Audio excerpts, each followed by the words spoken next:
Good morning friends. आज हम लोग देखेंगे फ्लैक्स सीड्स के बारे में कि फ्लैक्स सीड्स होते क्या हैं, किस लिए हम लोग यूज़ करते हैं। फ्रेंड्स, हमें पता है कि फ्लैक्स सीड्स हमारे हेयर्स के लिए, नेल्स के लिए और स्किन के लिए बहुत अच्छे होते हैं, क्योंकि इसमें एक होता है ब्यूटी हार्मोन, जिसे हम लोग कहते हैं ईस्ट्रोजन। हमें पता है ईस्ट्रोजन हमारा ब्यूटी हार्मोन होता है, तो ये फ्लैक्स सीड से हमें मिलता है। और ये देखेंगे कि इसके दूसरे इंपॉर्टेंट यूजेस कौन कौन से हो सकते हैं, किन और डिजीज़ वगैरह में और किस डिजीज़ कंडीशन में ये यूज़ हो सकता है। तो चलिए वीडियो स्टार्ट करते हैं। फ्लैक्स सीड्स हमें पता है एक गोल्डन येलोइश कलर का होता है या रेडिश ब्राउन कलर का होता है ना। और मतलब कि एक सीड होता है, उसके अंदर ऊपर है ना सीड कोट होता है, सही है? तो flax seeds are the golden yellow to reddish brown seeds of flax. This seeds contain phytoestrogen. ये फाइटोइस्ट्रोजन ईस्ट्रोजन की तरह काम करता है। जिन केमिकल रिएक्शंस में ईस्ट्रोजन इन्वॉल्व होता है उसमें ये भी इन्वॉल्व होता है। और दूसरा है कि इन सीड्स में सॉल्युबल फाइबर्स होते हैं। सॉल्युबल फाइबर्स होते हैं तो कॉन्स्टिपेशन के लिए बहुत अच्छा होता है, आप कॉन्स्टिपेशन में से खा सकते हैं। और दूसरा होता है इसमें फ्लैक्स सीड ऑयल होता है। फ्लैक्स सीड्स ऑयल होता है, ये जो ऑयल है ना उसमें क्या होगा, ओमेगा 3 फैटी एसिड। और हमें पता है ओमेगा 3 फैटी एसिड हमारे हेयर ग्रोथ के लिए बहुत अच्छा होता है। अगर किसी को हाई कोलेस्ट्रॉल की प्रॉब्लम होती है तो उसके लिए भी बहुत अच्छा होता है। तो इससे हमें ये भी पता चलता है कि फ्लैक्स सीड्स और किस चीज़ के लिए यूज़ हो सकते हैं। अगर हाई कोलेस्ट्रॉल है तो उसके लिए भी यूज़ हो सकता है। और अगर हम हाई कोलेस्ट्रॉल को ट्रीट करते हैं तो हमें पता है कि हमें ब्लड प्रेशर की प्रॉब्लम्स नहीं होती, एरिथ्रोस्क्लेरोसिस की प्रॉब्लम नहीं होती, हार्ट डिजीज़ की प्रॉब्लम्स ही नहीं होती। तो जो फ्लैक्स सीड्स है ना, सिर्फ हेयर, नेल और स्किन के लिए बहुत अच्छे नहीं होते, लेकिन हमारे बॉडी के जो और ऑर्गन्स हैं उनके लिए भी बहुत ज़्यादा अच्छे होते हैं। तो चलो इनके यूजेस देखते हैं। एरिथ्रोस्क्लेरोसिस में भी यूज़ हो सकता है। ये क्या होता है, आपकी जो ब्लड वेजल्स है ना उसमें ना फेट जो है ना वो अक्यूमुलेट हो जाता है। तो उससे क्या हो जाती है, आपकी जो ब्लड वेजल है ना, जिसे कोरोनरी आर्टरी जो आपके हार्ट को ब्लड और न्यूट्रिशन दे रही है, वो ब्लॉक हो जाती है ना। ब्लॉक हो जाती है या तो नैरो हो जाती है। तो उससे क्या होता है, आपके हार्ट को जो न्यूट्रिशन है वो प्रोवाइड नहीं होती इतनी अमाउंट में। और या तो क्या हो जाता है, ये जो है ना ब्लॉक ही हो जाती है। तो इससे आपकी हार्ट को ब्लड नहीं मिलता कि आपका हार्ट सर्वाइव कर सके ना। तो उस प्रॉब्लम को भी ये डिक्रीज़ कर देता है। क्यों? क्योंकि इसके पास है ओमेगा 3 फैटी एसिड। सो ये क्या करते हैं, हमारा जो बैड कोलेस्ट्रॉल है ना उसको कम कर देते हैं, तो वो हमारी जो ब्लड वेजल्स है उसमें अक्यूमुलेट नहीं होता।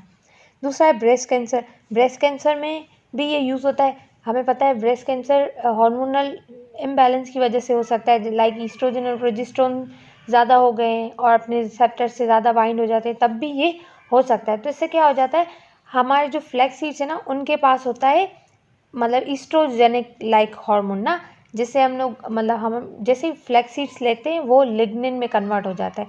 जैसे ये लिग्निन में कन्वर्ट होता है ना, तो जिस केमिकल रिएक्शन में ईस्ट्रोजन इन्वॉल्व होता है तो उसमें क्या करता है, ये लिग्निन इन्वॉल्व हो जाता है। तो इससे क्या होता है, ईस्ट्रोजन इतना यूज़ नहीं होता, ये लिग्निन यूज़ होता है। तो इसकी वजह से क्या होता है, जो ब्रेस्ट कैंसर ईस्ट्रोजन की वजह से हो रहा है वो ट्रीट हो जाता है इससे, सही है। तो वो इसमें मतलब कि ब्रेस्ट कैंसर में ज़्यादा इन्वॉल्वमेंट नहीं होती इसकी। उसके बाद है पीसीओस। पीसीओस हमें पता है कि क्या है, मतलब अगर हार्मोनल डिसबैलेंस हो जाता है तो पीसीओस की प्रॉब्लम हो जाती है, पॉलीसिस्टिक ओवरीज की प्रॉब्लम हो जाती है। तो क्या करता है, ये जो फ्लैक्स सीड्स है ना, जो हमारे हार्मोन इम्बैलेंस हुए ना उनको बैलेंस में ला देते हैं। तो उससे क्या होता है, जो पीसीओस की प्रॉब्लम है ना उससे फिर हमारा हेयर लॉस होता है, वेट गेन होता है। तो उस सब चीज़ों में ये हेल्प करता है कि ये सारी चीज़ें ना हो। तो ये पीसीओस के लिए भी बहुत अच्छे होते हैं। उसके बाद है सिस्टमिक लपस एरिथ्रोमेटोसिस। इससे क्या होता है, जो हमारी किडनी है ना उसकी इन्फ्लेमेशन हो जाती है। तो अगर हम लोग फ्लैक्स सीड्स लेते हैं, फ्लैक्स सीड्स के ना जो बेसिक यूजेस है ना वो ये हैं कि वो इन्फ्लेमेशन को रिड्यूस कर देते हैं, जो बैड कोलेस्ट्रॉल है उसे रिड्यूस कर देते हैं। इसमें फाइबर्स होते हैं तो ये कॉन्स्टिपेशन के लिए यूज़ हो सकता है। तो ये इसके बेसिक यूजेस हैं। दूसरा है ये टाइप 2 डायबिटीज़ में भी यूज़ हो सकता है। उसके बाद है हाई कोलेस्ट्रॉल में यूज़ होता है। ओबेसिटी और कॉन्स्टिपेशन। कॉन्स्टिपेशन का मैंने बता दी, ये फाइबर्स हैं, तो अगर हम लोग इनका इंटेक करते हैं तो जो हमारा स्टूल है वो सॉफ्टन हो जाता है और बॉडी से बाहर हो जाता है, तो कॉन्स्टिपेशन की प्रॉब्लम हल हो जाती है। दूसरा है ओबेसिटी। ओबेसिटी से क्या मतलब, ओबेसिटी हम लोग देखें तो हमारा जो LDL है ना, मतलब जो बैड कोलेस्ट्रॉल है वो ज़्यादा हो जाता है। तो ये बैड कोलेस्ट्रॉल को कम करता है, हमारी बॉडी से रिमूव करता है। क्यों? इसमें जो फाइबर्स होते हैं ना वो मिल जाते हैं हमारे कोलेस्ट्रॉल से। तो वो कोलेस्ट्रॉल की एब्जॉर्प्शन को डिक्रीज़ करते हैं, तो इसकी वजह से ये ओबेसिटी में भी इन्वॉल्व होते हैं। तो चलते हैं हम लोग आगे देखते हैं कि क्या है सिस्टमिक लपस एरिथ्रोमेटोसिस। अब हम लोगों को पता है ये सारी इन चीज़ों में यूज़ होता है, तो हम लोग कितना डोज लेंगे इसका। अगर हम फ्लैक्स सीड्स 15 से 45 ग्राम्स ले रहे हैं, मतलब डेली, हम डिवाइडेड डोज में ले सकते हैं, दिन में 2 दफ़ा, दिन में 3 दफ़ा। तो अगर हम लोग 1 वीक के लिए लेते हैं तो जो लपस लाइक सिम्टम्स हैं या लपस जो डिजीज़ है उससे ट्रीट कर सकते हैं हम लोग। इससे जो किडनी इन्फ्लेमेशन होती है वो हम इससे प्रिवेंट कर सकते हैं, प्रिवेंट और क्योर। दूसरा है टाइप 2 डायबिटीज़। अगर हम लोग डायबिटीज़ में यूज़ करते हैं तो इसका डोज क्या होगा, 10 to 60 ग्राम्स हम लोग ले सकते हैं a day in a divided doses. और कितने दिन के लिए लेना होगा, 12 वीक्स तक। उसके बाद है हाई कोलेस्ट्रॉल, जिसका कोलेस्ट्रॉल लेवल बहुत हाई है, जैसे हार्ट प्रॉब्लम्स वगैरह हैं, तो उसके लिए हम लोग कितने उसमें अमाउंट में देंगे, 15 से 40 ग्राम्स हम लोग ले सकते हैं डेली। कितने ड्यूरेशन के लिए लेंगे, 1 से 2 मंथ तक। अब ये फ्लैक्स सीड्स कैसे हमारी जो डिजीज़ है ना उनको ट्रीट करता है। Flax seed is use for diabetes, high cholesterol, high blood pressure, obesity, breast pain जो हो जाता है, अगर हार्मोनल इम्बैलेंस हो जाता है, आपको पीरियड्स आते हैं तो उस टाइम जब ब्रेस्ट पेन होता है ना तो उसमें भी हम लोग फ्लैक्स सीड्स यूज़ करते हैं तो वो सही हो जाता है। और अगर स्वेलिंग या इन्फ्लेमेशन हो जाती है किडनी की लपस डिजीज़ में तो उसमें भी ये यूज़ होता है। फ्लैक्स सीड्स एक बहुत ही अच्छी डाइटरी फाइबर्स हैं और ओमेगा 3 फैटी एसिड्स हैं। रिसर्च ये शो करती है अगर हम लोग फ्लैक्स सीड्स को लेते हैं तो वो जो मेंस्ट्रुअल साइकिल इरेगुलेशंस हो जाती है ना, मतलब हमारी मेंस्ट्रुअल साइकिल इरेगुलर हो गई है, हार्मोनल इम्बैलेंस की वजह से आपको रेगुलर, मतलब जैसे आपको आते हैं हर मंथ में आपको मेंसेस सही नहीं आ रहे हैं, पीसीओएस की प्रॉब्लम हो गई है, तो अगर आप फ्लैक्स सीड्स लेते हो तो पीसीओएस की प्रॉब्लम भी आपकी सॉल्व हो सकती है, रिजॉल्व हो सकती है। और it also might help lower some fat in the blood, और ब्लड में जो बेड कोलेस्ट्रॉल है, मतलब जो फेट होता है उससे भी ये लो कर सकती है ना। उसके बाद जो मतलब कि डायबिटीज़ में भी यूज़ होता है। और उसके बाद प्रिकॉशंस, अब हमें पता है कि low blood pressure, high blood pressure को ये लो कर देता है ना, तो हमें प्रिकॉशंस, मतलब लो ब्लड प्रेशर हो तो हमें फ्लैक्स सीड्स नहीं लेनी है। ओके, उसके बाद है डायबिटीज़। अब हम फ्रेंड्स आप सोच रहे होंगे ये तो डायबिटीज़ में यूज़ होता है तो हमें कौन सी प्रिकॉशंस लेनी पड़ेगी। फॉर एग्जांपल अगर आपको टाइप 2 डायबिटीज़ है तो उसके लिए आप फ्लैक्स सीड्स ले रहे हो, क्योंकि फ्लैक्स सीड्स यूज़ होते हैं टाइप 2 डायबिटीज़ के लिए। हमें पता है टाइप 1 जो कि जेनेटिक होती है, हेरिडिटी की वजह से होती है, तो उससे हम लोग किसी भी सप्लीमेंट से नहीं सही कर सकते, हमें अपना इंसुलिन लेवल बैलेंस करना होता है। लेकिन अगर आपको टाइप 2 डायबिटीज़ है और आपकी जो मतलब इंसुलिन सेंसिटिविटी कम हो गई है, रेजिस्टेंस हो गई है, तो उससे हम लोग फिर है ना ये टाइप 2 डायबिटीज़ के लिए फ्लैक्स सीड्स यूज़ कर सकते हैं। अब इसमें प्रिकॉशंस क्या लेनी है, अगर आपको मतलब टाइप 2 डायबिटीज़ है और आप अपनी मेडिकेशंस भी ले रहे हो ना, तो उससे क्या होगा, मेडिकेशन भी आपका ग्लूकोज लेवल डाउन कर रही है और ऊपर से आपने फ्लैक्स सीड्स लिए वो भी आपका जो ग्लूकोज लेवल है वो डाउन कर रही है ना।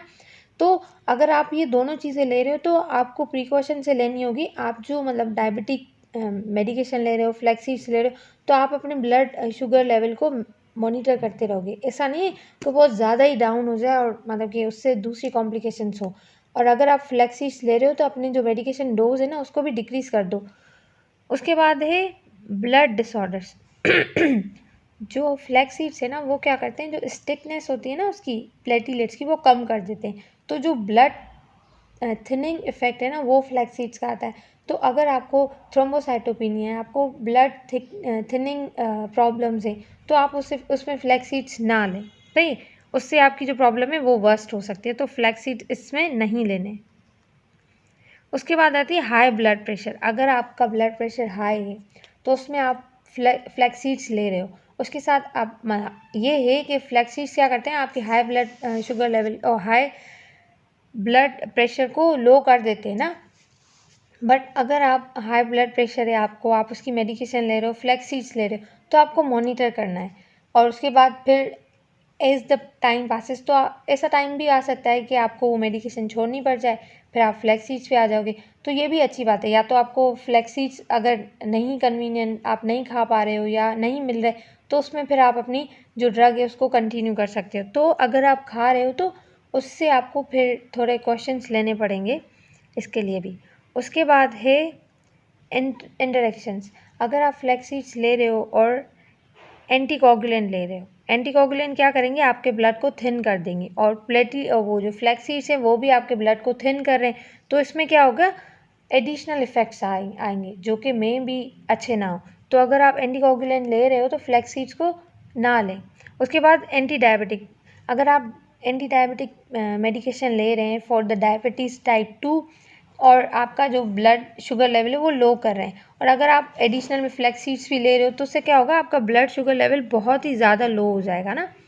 अब वो बहुत ज़्यादा लो हो जाएगा, तो इसीलिए आपको क्या करना पड़ेगा, अगर आप ले रहे हो तो मॉनिटर करना पड़ेगा आपको अपना ब्लड शुगर लेवल, और फिर वो जो डोज है ना एंटी डायबिटीज़ का वो भी आपको कम करना पड़ेगा। सही है। आई होप आपको ये वीडियो अच्छी लगी होगी। वीडियो अच्छी लगी है तो वीडियो को लाइक करें और चैनल को सब्सक्राइब करना ना भूलें।